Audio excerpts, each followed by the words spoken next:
পাঁচটা ম্যাচে পদ্মানোর পর ম্যানচেস্টার সিটির কাছে ফাইনালি সুযোগ ছিল ইউসিএল এর ম্যাচে ফেনুড। ভাই ফেনুডটা কে? তোমরা নাম শুনেছো? আমি শুনিনি, খুব কম শুনেছি।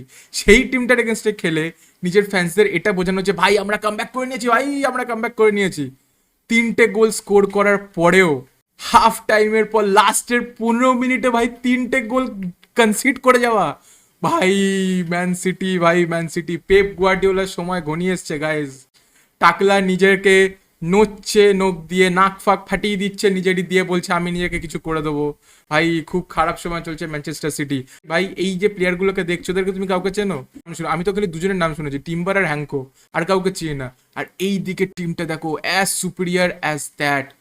ভাই এরা এরা নাকি ফেনুটকে ডিফিট করতে পারলো না, এরা ডিফেন্ড করতে পারলো না।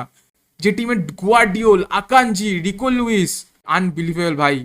সিটির ডাউনফল ইজ রিয়েল গাইজ। তোমরা যারা ম্যানচেস্টার সিটি হেট করো, I am talking to Manchester United fan guys, তোমরা কি সিটির ডাউনফলের জন্য খুশি? আমি কোনো ম্যানচেস্টার সিটির হেটারও নয়, ফ্যানও নয়। তোমরা কি খুশি? কমেন্ট করে জানাও ভাই, কমেন্ট করে জানাও।